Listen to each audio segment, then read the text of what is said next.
All right, I am Mobile Master Tech, and today we are in Gainesville, Florida. Right across the street here is the Oaks Mall. It's pretty busy. It was a lot busier a couple days ago, very likely for Black Friday. Verizon has a small cell right here, LTE only, no CBRS, no LAA, just the regular LTE bands. And I wanted to check it out for an area of this, that can get really congested, especially rush hour. And this is LTE,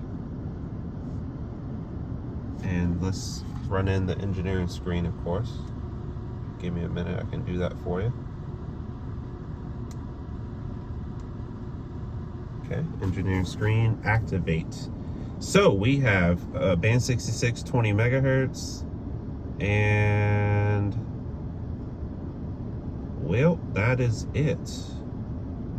Unless it stopped. Let's see, it probably stopped the test, and so we'll have to redo it. That's all that is. Okay, and here, band 66.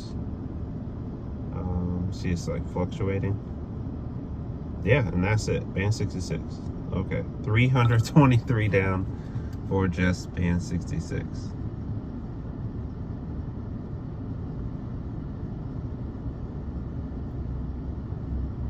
On this small cell. Very nice indeed. We have T-Mobile with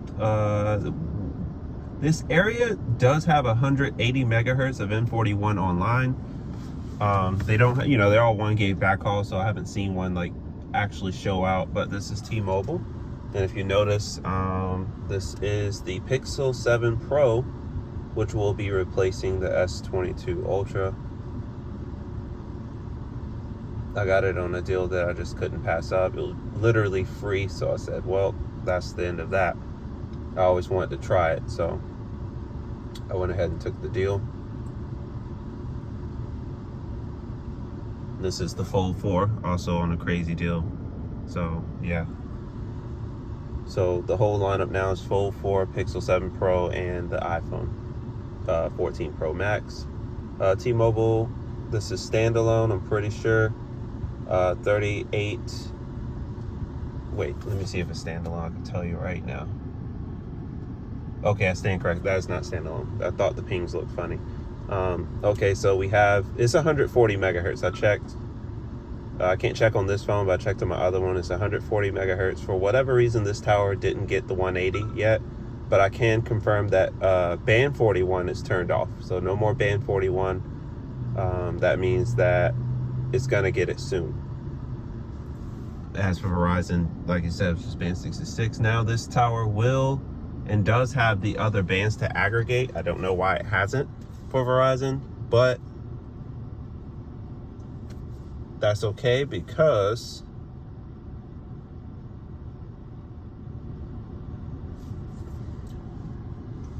you'll see in a minute about C-band. Now, AT&T, how are you? They have a tower right across the street, a macro tower over in this direction behind here.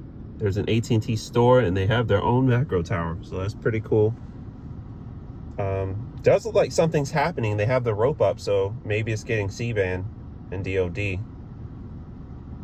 What we got here, 105 for the download, 50 millisecond ping, and the upload is 33, 32, 32.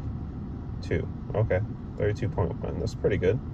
It's not bad. It's usable.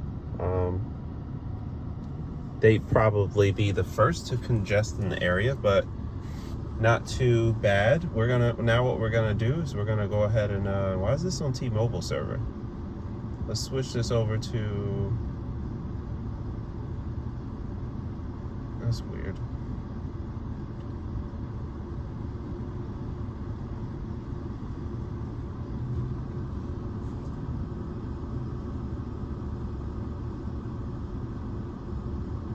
Hold on. I don't think that was Verizon we were on the first time. Let me see. We were not. That was T-Mobile. Okay, and that's fine.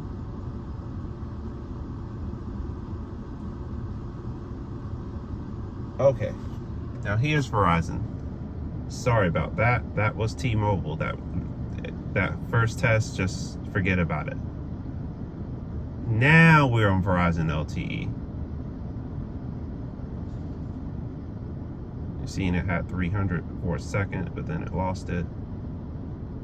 Up, and now it's back through almost 400 from this small cell right here. Let's go ahead and get the real engineering screen. It's my fault once again. Sorry, you guys. Okay, there it is. Band 66, 20 megahertz right here. Then 10, 5, and then band 5. PCI is 99. Now what you're about to see is C-band is around on the macro site nearby, and it will intersite care aggregate. So we're gonna go ahead and get that going. But before, I just want to see if I can break 400. Maybe, just maybe, on LTE alone. No CBRS, no LAA, none of that good stuff. I wish.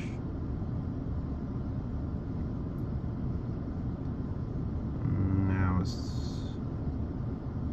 okay. Well, it's still really good. I wouldn't complain about these speeds at all.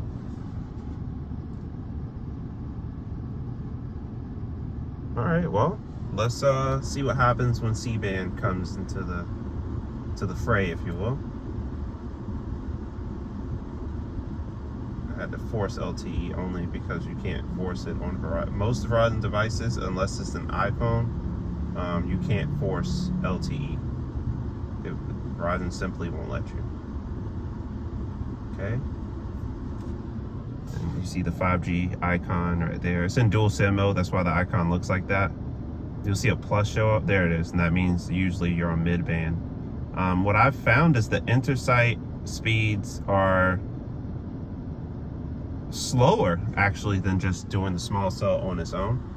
And we will go into the engineering screen and see for ourselves that this is indeed C-band right there. Boom. And you see the PCI, that's 99, and this one right here is, where is it? 170. So they're not the same. See, 99, 99, 99. So they're not the same. It's intersite CA, and the C-band is coming from somewhere else, and it's aggregating with this small cell right here. There you go. So we're gonna do one more test, and we're gonna call it quits. AT&T, no mid-band action yet. Pretty boring. They're pretty boring. But I'm seeing definitely slower speeds from the intersite than just turning it off and letting LTE do its thing. So hopefully this small cell ends up with mid-band 5G at some point in the future. I don't think it's going to be anytime soon. It could be next year, but I would say if it is, it will probably be around this time, about holiday season next year. But that's going to do it for the video. If you like what you see on the channel, don't forget to hit that like button, subscribe, follow me on Twitter at Terrell352. And until the next video, I'm out.